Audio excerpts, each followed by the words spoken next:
हुए हैं, तेज पुंज के सुंदर, आगे बाग बगीचे हैं, सबके आगे पार्क बने हुए हैं, उसमें बहुत सुंदर फल मेवा सदा लगी रहती है। और जब चाहे किसी प्रकार का आहार मन इच्छा आप करोगे, आपकी रसोई में तैयार मिलेगा, बना बनाया पका पकाया सेकंड में। और फल फ्रूट हैं। तो वहाँ जाने के लिए परमात्मा कहते कि वो है परमात्मा, उसको परमात्मा कहते। वह मृत्यु नहीं, बुढ़ापा नहीं, रोग नहीं, शरीर ऐसा है, राग द्वेष होता ही नहीं। और वहाँ ऐसी व्यवस्था है तो चाहे तो भी राग द्वेष नहीं हो सकता, क्योंकि सबको एक जैसी सुविधाएं हैं। अब जैसे पुण्यात्मा आप यहाँ रह रहे हो, 2 दिन रुको, 10 दिन रुको, आपको बना बनाया भोजन एक भंडारे मिलेगा, एक जैसा सबको, किसी में कोई अंतर नहीं, एक जैसी सीटिंग होगी, एक जैसा आपका बिस्तर होगा, एक जैसे सबको नहाने धोने की व्यवस्था सबको बराबर है। तो यहाँ राग द्वेष हो ही नहीं सकता। कोई उसे मूर्ख बुद्धि भ्रष्ट होता है, जिसका स्वभाव में प्रवेश होता है, वो आकर बकवाद वैसे कर लो। किसी ने यहाँ गद्दा लगा रखा है, अपना बिस्तर लगा रखा है, दूसरा आके घाटी इधर, मैं इधर बैठूंगा, तो ये तो कहीं पैदा कर लो। बकवादी आदमी होते हैं, वो तो दुर्बुद्धि होते, नहीं तो सभ्य व्यक्ति होते हैं। यहाँ कोई प्रकार का द्वेष राग आपको नहीं हो सकता, क्योंकि सबको एक जैसी व्यवस्था है। ऐसे ही सतलोक के अंदर वहाँ किसी चीज़ का अभाव नहीं। यहाँ चोरी डाकैत और ये बुराइयाँ क्यों करते हैं? क्योंकि यहाँ पर हर चीज़ का अभाव है। प्रत्येक वस्तु किसी भी व्यक्ति को उपलब्ध नहीं है, चाहे कोई भी है। किसी को ऐसा रोग हो जाएगा, चाहे कितना सेठ है, उसकी दवाई मिल लेना, मारे जाओ टक्कर द्वार के। एक बता रहा था कि इतना बड़ा सेठ था, करोड़ों की इनकम थी उसको, और स्वयं वो कोई ना फल खा सकता था, ना कोई आहार कर सकता था। दाल का पानी घोल के और छान के पिया करता, चाट ले उस माया ने, सिर पर धर ले फैक्ट्री और कोई ठीरे। कहते हैं जीवित जग में जूती पड़े फिर जम तोड़े छाती, बिना भक्ति के प्राणी यहीं दुखी हो जाएंगे, अगयम के दूत उनको बहुत सताएंगे। तो यहाँ परमात्मा आपको बताना चाहते हैं कि आप काल के लोक में रह रहे हो। गीता अध्याय नंबर 15 के श्लोक नंबर 16-17 में 3 पुरुष हैं। अब 17वें का प्रकरण चल रहा है कि उत्तम पुरुष है तू अन्य और परमात्मा इति उदाहरते, उसको परमात्मा कहा जाता है। और ये लोग धर्म अविश्य विवर्ती, जो तीनों लोकों में प्रवेश करके सबका धारण पोषण करता है, वो अव्यय ईश्वर है, वो है अविनाशी परमेश्वर, वो है अविनाशी भगवान, अविनाशी स्वामी। गीता अध्याय नंबर 15 के श्लोक नंबर 18 में ये बुद्धिहीन व्यक्ति जो नकली हैं वो ये कहते हैं कि रामपाल 15वें अध्याय के 18वें श्लोक के बारे में क्यों ना बोलता, कि उसमें लिखा है, गीता ज्ञानदाता कहता है कि मैं लोक वेद में, मैं इन सभी प्राणियों से उत्तम हूँ, और इसलिए लोके वेदे, लोक वेद में पुरुषोत्तम प्रसिद्ध हूँ। तो इसका अर्थ ये है कि गीता ज्ञानदाता 21 ब्रह्मांड का स्वामी है, और इसके अंतर्गत जितने प्राणी हैं, इंक्लूडिंग ब्रह्मा विष्णु महेश से भी ये उत्तम है, श्रेष्ठ है, इनसे उत्तम है।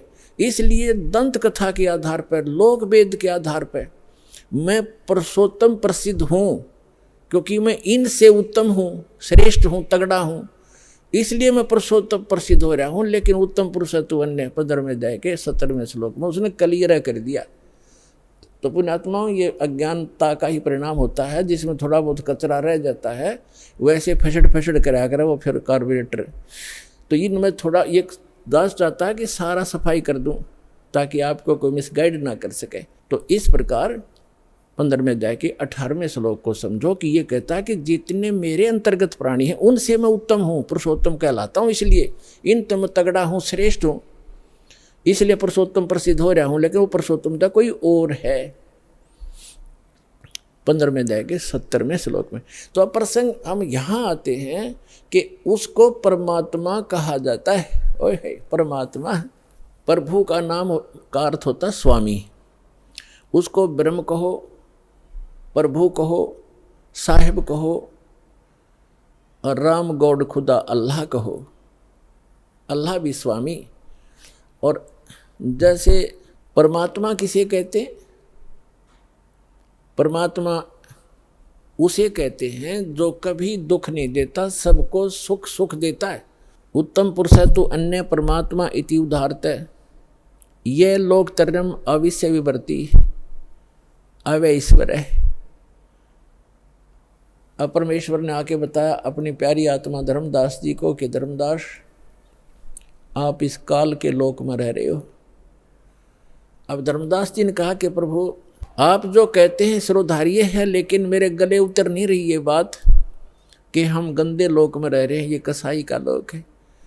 हे परमात्मा, देखो कैसी यहाँ पर फल फ्रूट हैं, कैसे बाग बगीचे बने हैं, झरने बह रहे हैं, गंगा जैसी दरिया बह रही है, और कितना दयालु है ये परमात्मा, कैसी ऋतु बनाई है, हवा चल रही है, और कितना अच्छा शुद्ध हवा दे रखी है, कितनी लंबी चौड़ी पृथ्वी है, कोई कहीं बैठो उठो लेटो किसी प्रकार, और कितनी सुविधा देता है ये।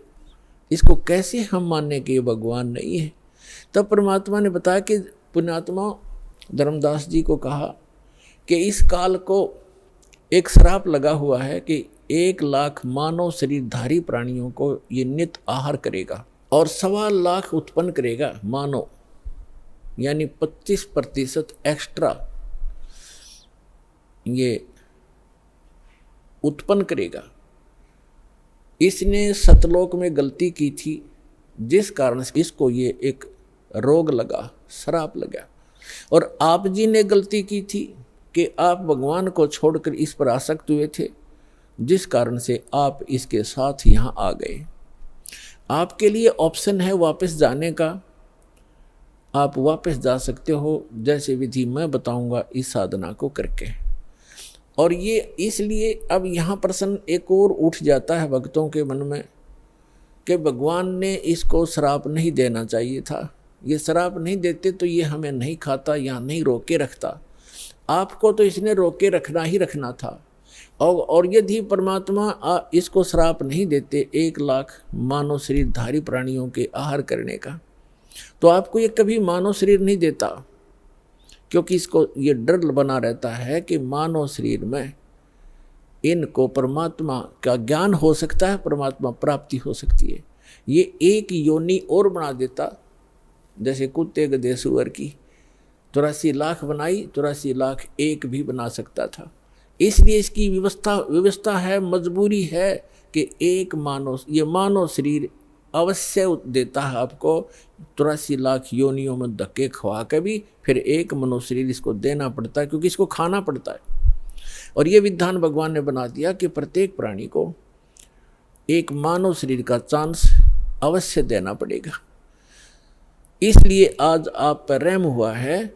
ठीक है, कष्ट तो मान ले आपको मानव शरीर ना मिलता, गधे कुत्ते बनकर आप खाते भटकते रहते, कष्ट पे कष्ट उठाते रहते, तो एक गोल्डन चांस है मानव शरीर में, आप अपना आत्म कल्याण करा के सतलोक जा सकते हो।